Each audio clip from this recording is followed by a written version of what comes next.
Magnus Carlsen plays this on move 22, grand final, and he's offering his queen. Because knight f3 hits the bishop, it's got to trade here or you're dead in the water, and then there's a check, winning the lady. What a game. Let's back it up a second. How did we get there? What the heck is going on? Why is Magnus offering the queen? This is the grand final reset. Duda won the first leg. Jan Krzysztof takes it to a grand high final thingy-majiggy. Magnus Carlsen on the front foot though. He won the first game. Can he win this one? It's actually just a best of two game. Maybe they went to Armageddon. I'm not telling you.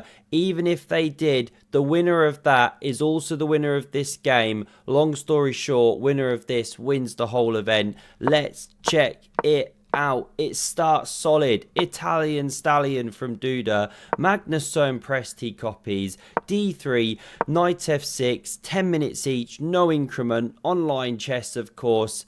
And these are some of the more common moves with the white pieces. But Duda develops the bishop, makes a lovely whoosh sound there. Pins, are we going to win? H6, bishop backs off, and G5 is a really common move. This is what I play on the black side. I practice it with Lotus Chess, of course. Get the repetition in the head. Murder your openings. Do check it out. The link is below. Not played in this game. You get started for free, by the way, as well. Magnus backs up. Super solid. Just breaking the pin. This bishop now drops off voluntarily. That pawn's about to drop. So D6. Obviously, both players push a rook pawn. Modern chess, baby. C3's on the board. This is on the way. Castles, knight BD2. And now Magnus plays in a slightly more unusual way. He starts with pawn G6. Pawn H3. Makes some sense here. Also gives the bishop room. Knight H5 could be played. Going for the bishop bear. But Magnus heads this way. Almost just to wind up dad. What are you doing back here? Get on out there. Castle's played. King G7.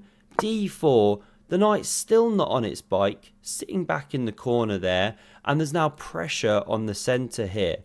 Magnus hesitant to capture. Give white the big centre. So he brings the bishop around. He now threatens to win a pawn himself. Does Duda respond to that? No sorry. Watch this. Queen C2 simply.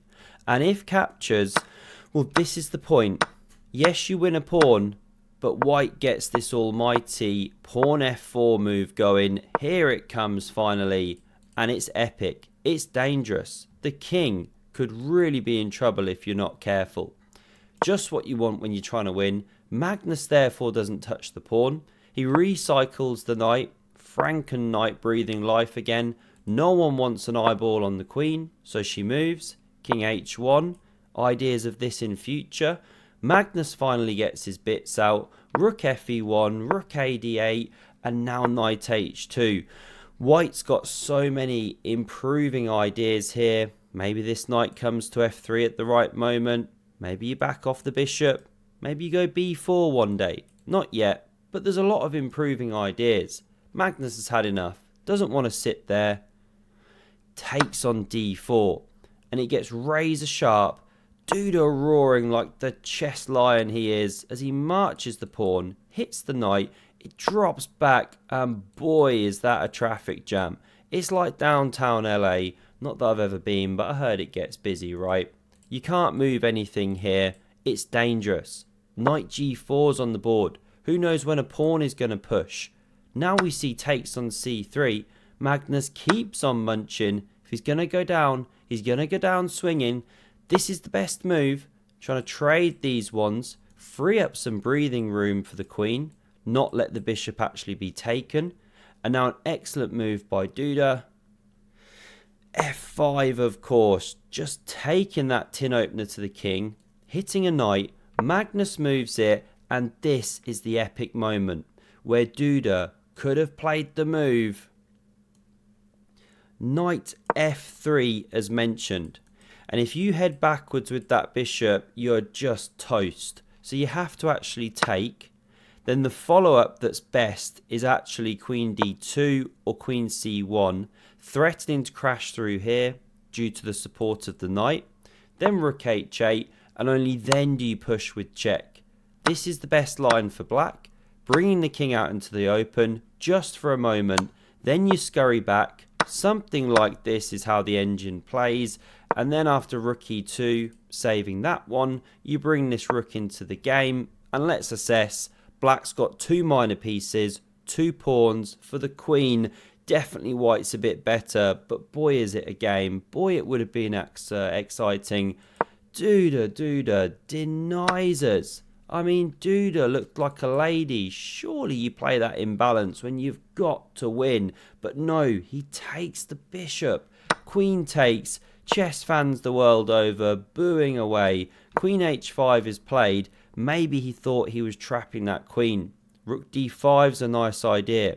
Then you have to go f6. This one's not got many squares. Duda starts with f6 instead. Not technically the best, as you could see. Magnus should step to the corner, but he plays here. Now rook d5. Queen is trapped unless you do this one. And now after e5 check, discovered check from the queen. Good move. Magnus should technically drop back with the queen, but he's really cranking up the clock pressure now. 2 minutes ahead, 2.5 minutes. So he just steps off with the king. He's now threatening as well to take this knight and win it.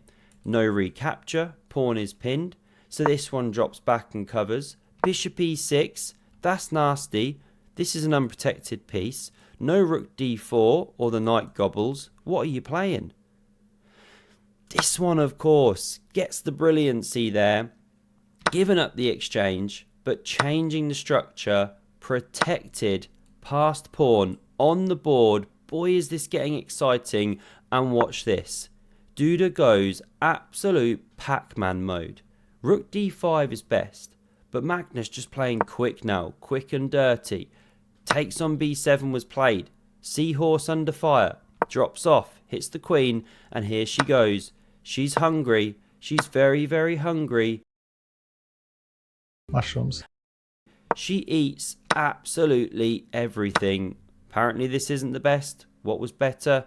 King g1. Okay, fine. Then knight f1. Spinning around to somewhere or something. Who knows, right? Maybe it's to give this one space. Once h5 comes. Okay, not played. Takes. h5. Knight f2. White is definitely better, which we fully understand. I mean, look at the structure. Look at the number of passed pawns. This is getting ridiculous. Not exactly a safe king either. Rook c8 from Magnus. Now the queen backs off. Rook c4 hits a pawn. Knight f3 probably best, but this is on the board. It's a very tricky move. Duda's trying to goad the move. Knight takes on e5. And the point is, you can hop in either direction with the knight, but you move out of the way, hit the rook, and unleash the attack on this knight.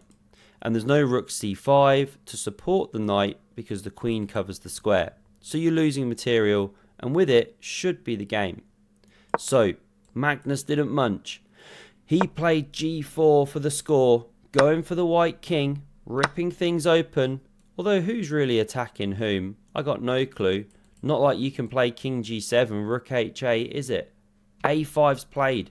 Running the passer. Push 'em, baby. Rook a8's not the best, but they're really scrambling now. And Duda, about a minute left, plays a decisive blunder. Queen e2.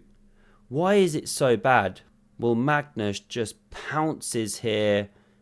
Knight takes on e5. And this time it's a fine move. Because if you go for the same tactics, knight d2, knight d6, well, we're going to see. First off, the queen could have never taken straight away because the knight was covering. And now when the knight threatens to take the rook and the queen threatens to take the knight, the big difference here is Magnus has rook c5 available. It wasn't available when the queen stood on e3, and this is why queen e2 was such a decisive blunder. It now covers. You can attack that rook once more. Bad move, as we can see. Queen e4 better, apparently. but Duda's scrambling, and Magnus now decides to give back material. G3, by the way, is apparently a killer, but let's not go there. Rook takes on A5 was played, giving back the exchange, but look what's happening. G3, surely, blunder. No, this is the point. Take me, I take you. However, Magnus threatens mate here, and it means the rook can't be taken. Duda starts checking, but we're headed for a perpetual. He just can't have it, so he has to give up the queen. We get this position here, and the big problem is this is a must-win game for Duda, and he's got no time. So although he's got the extra pawn here, it's just no good. Magnus is active, piece is bouncing, and critically, he's more than a minute up on the clock. Even Magnus Tabletson can get this done because he was playing on his tablet all week. He said apparently it was because he wasn't sure if he was going to play this tournament. Then he decided last moment, didn't have his regular laptop, didn't want to use Ella's MacBook, doesn't even take the rook, plays something trickier. We see Duda lose on time. Magnus wins it. He won the first game, so that's 2-0, and it was a best of 2. He takes it home. Is there really anything new there? What a guy. Gets the job done. Do check out Lotus Chess. As always, it's fantastic. The link is down below. And have a look at the video on screen if you want to see some more epic Magnus, magic, just unreal scenes in that game. So clutch. Thanks very much for watching, and I hope to see you soon. Cheers.